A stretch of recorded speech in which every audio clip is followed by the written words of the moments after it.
Во ова издание, светот се поблизу до вакцина за коронавирусот. Кои се предизвиците за нејзина дистрибуција? Кина го забрани увозот на отпад. Кои се алтернативите за негово рециклирање? Правење ножеви, уникатен занает доведен до ниво на уметност.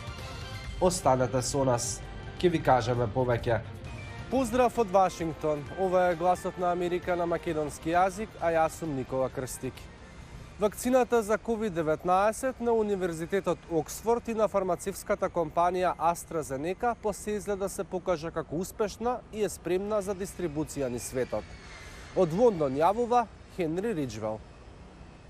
Првичните анализи на тестирањата, кои вклучуваат 20.000 волонтери во Британија и Бразил, покажаа дека вакцината против COVID-19 на Универзитетот Оксфорд и AstraZeneca е најмалку 70% ефективна по 2 дози.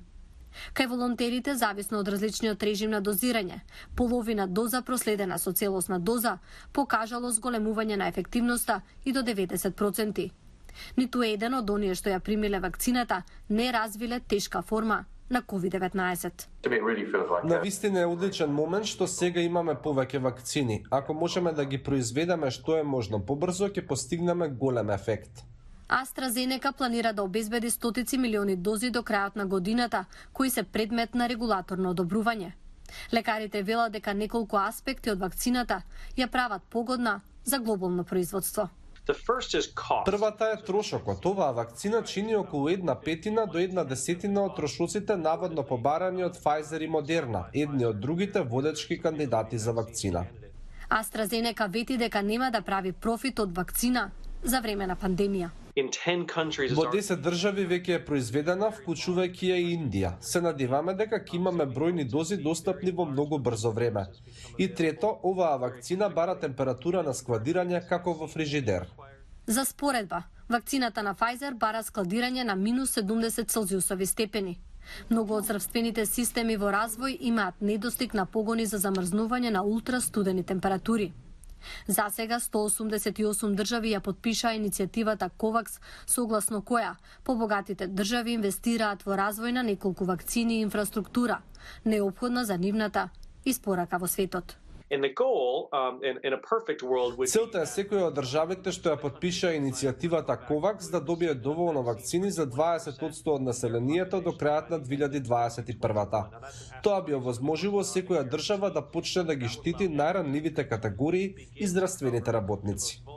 Можно е водечките кандидати за вакцина да добијат итно одобрување од регулаторите во наредните недели, зголемувајќи ги надежите дека светот е на рап на голем пробив во борбата против пандемијата.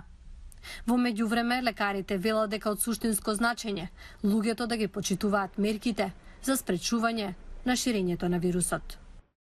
Кина беше најголемиот увозник на отпад, односно на материјали за рециклирање во светот, се до 2018 година, кога воведе забрана. Од тогаш САД, но и други држави мораат да бараат нови алтернативи. 8 милиони жители на Њу Йорк се познати по брзиот начин на живот. Тоа пак носи многу отпад и потреба од рециклирање. Неделувањето е голем предизвик, особено за град со големи различности, како Њу Йорк. Градот Њу Йорк собира 12.000 тони ѓубре секој ден, но успева да рециклира само 17% од него. Една од најголемите причини за тоа е што без Кина рециклирањето може да стане многу скапо. Нема град во САД кој одлично се справува со рециклирањето. Излезе дека градовите губат пари за разлика од претходно кога го транспортира отпадот во странство. Во минатото, компаниите кои преработуваа пластика, хартија, стакло и метал ќе им платеа на градовите за нивниот отпад. Од неодамна градовите почнаа да им плаќаат на компаниите за да го откупат отпадот, понекогаш фрлајќи го и пред да го складираат, што го зголемува загадувањето на животната средина. Сега и градовите и собствениците на бизнеси почнаа да се прилагодуваат.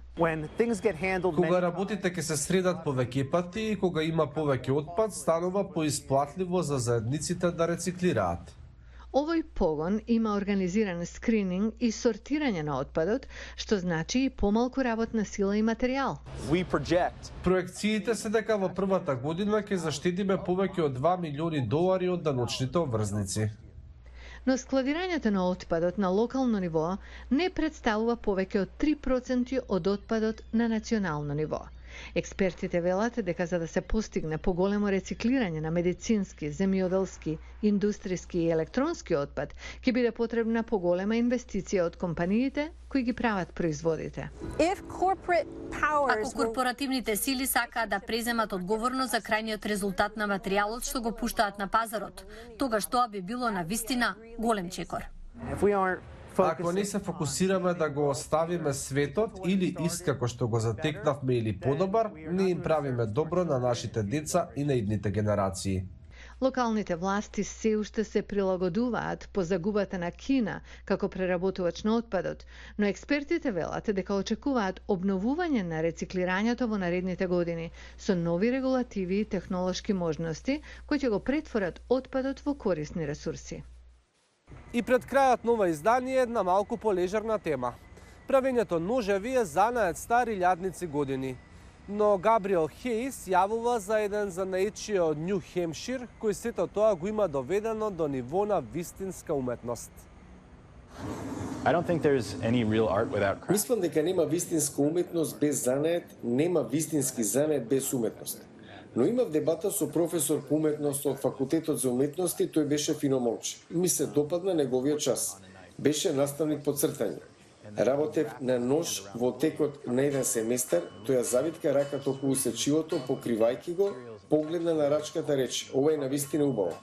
Ми се допаѓа она што си го направил со материјалите и текстурата, боите.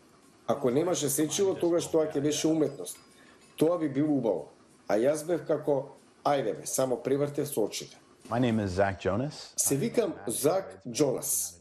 И јас сум мајстор за изработка на сечива, работам во Нью Хемшир. Изработувам уникатни ножеви во сите форми и големини, од ловечки ножеви до ножеви за готвење, самурајски мечеви. Студирав филозофија, уживав во критично размислување и дебатирање. По факултетот се вработи во адвокатска фирма во Бостон. Живеев со идеја дека мора да работиш напорно 15 години пред животот да стане било што друго освен професионална мизерија. Вие сте правник, изготвувате документи, правите се што правите, тоа беше добар тест да сватам дека тоа нема да биде моја страст.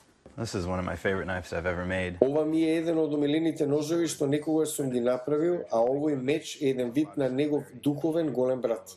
Има многу сличности во формата. А ова е навистина комплицирано парче, добив многу идеи од него. Во теорија, титулата главен ковач значи дека имам вештини да направам скоро буквално се што некој може да смисли или барем да научам како да го правам тоа. Значи правам кујнски ножеви, правам многу ловечки ножеви, ножеви за работна маса, отварачи за пликоа. И покомплицирани проекти како мечеви и ками уметнички дела, знаете, парчиња што се направени за да бидат функционални. Но во нив има вложено многу време за финалниот изглед, па повеќе се наменети за украс. Една од работите што ги сакам кај ножевите е нивната поврзаност со античкото минато. Мислам на вистинското античко минато. Замислете го животот денес, надвор во шумата. Ако треба да излезете во шумата, да преживеете една недела и не можете да исечете ништо, тоа ќе биде незгодно. Значи, моќта што човештвото ја стекна со создавањето на ножевите и остриците е огромна. Работата е тешка, напорна, прилично опасна. Знаете, скоро секоја алатка во моето студио може да ме повреди. Но се чувствувам навистина среќен што можам да го правам ова што го правам, мојот живот да биде онаков каков што е. Го работам она што го сакам. Супер! Тоа е се за ова издание на Newsflash. Следете на Facebook, Instagram и Twitter како Глас на Америка на македонски. Поздрав од Вашингтон!